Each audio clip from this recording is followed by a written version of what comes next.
Welcome back. Well, with many parts of South Africa on the verge of drought, some of them already experiencing it, the price of many foodstuffs is set to go up even more. This comes against the background of slashed economic forecasts.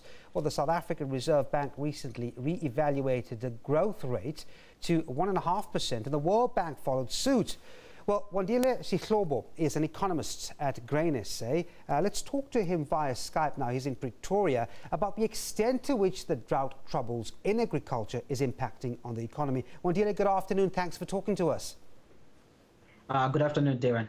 Well, even those outside the farming community, felt the blistering impact of El Nino about 2 weeks ago, or the heat wave. That coupled with a lack of rain, when we consider those two factors, generally, what is the status of our crops at the moment? Darren, I think one of the things that maybe we can start on looking on is that in the previous month, just last month, we were just wrapping up on our harvesting of our summer crop. And if you look at that crop, we have seen it decreasing by 27% when you're looking on a year-to-year basis. And I mean all of our summer crop basket. You're speaking up your maize, your sunflowers, your soybean, your sorghum and such. So that just shows that the impact is significant. And if you look closer to some of the things that is consumed by many consumers in South Africa, specifically maize, you will see that maize production has actually decreased by 30% on a year-to-year basis, and the prices have started to react on that. And now we're concerned, like you said, about the coming season because there's these concerns of El Nino as we're going forward, and the guys are supposed to be starting to plant, but it is quite dry on the side of throughout the country. I want to pick up particularly on those maize prices. We saw a record price for white maize in particular in July. That's the consumption component of maize. Those record prices, are they dropping in any way, or do you see them just increasing further? Given what we are seeing, actually, we expect the maize prices to remain at elevated levels from now up until early next year. And but when you're speaking on now on the consumption side, meaning on when people going to buy their samp, their maize meal, they likely to face higher prices for those products up until around about March 2016, until we actually get to receive the new crop for the next season. So the maize prices are expected to remain at those elevated levels. And I think one of the important things to highlight also is that these high food prices, we're not only expecting them to be retained within South Africa.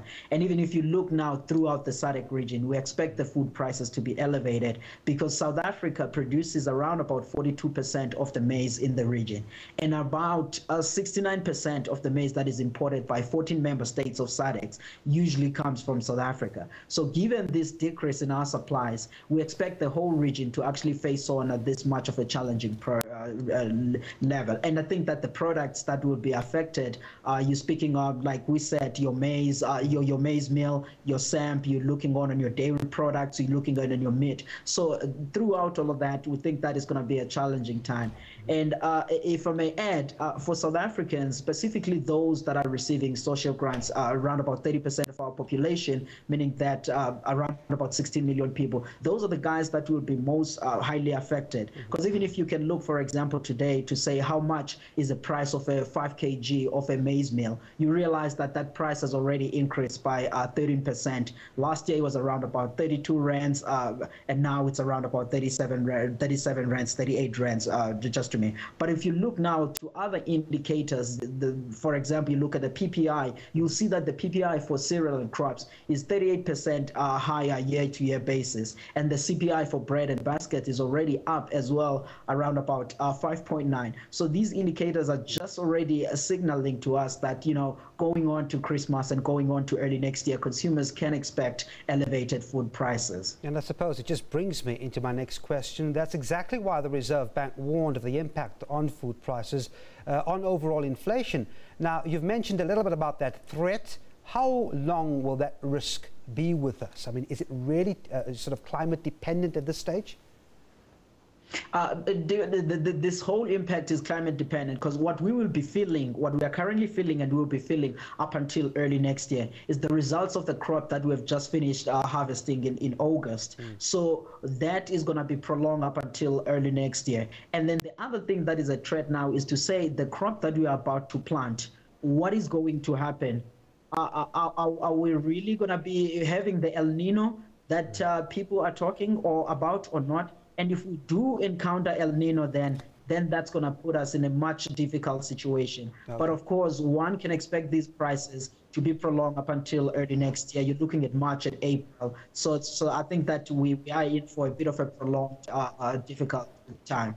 I've just got a few seconds left, Wandile, and I want to ask you, I mean, that drought, coupled with the fact that we're experiencing water restrictions in certain parts of the country, I mean, that's got to do a lot of big harm to citrus growers or cane growers, for example. What's the status on that front?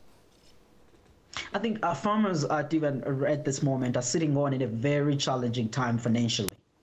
So everyone, they are positive that, you know, we might receive some rainfalls, but I mean, on the financial side of the farming community, it is quite as challenging, as well as exports. For example, maize, South Africa usually gets around about 6 billion rands on export revenues, and this year we're going to be net importers. We're not going to see that, and citrus as well as the other crops where we're generating high revenues. So I think that financial impact on the farmers, as well as the amount of capital that South Africa usually gets on export earnings, that's where the other impact is actually going to be felt on heavily. Well, economist at Grain SA, Wandile Sihlobo, thanks very much for talking to us.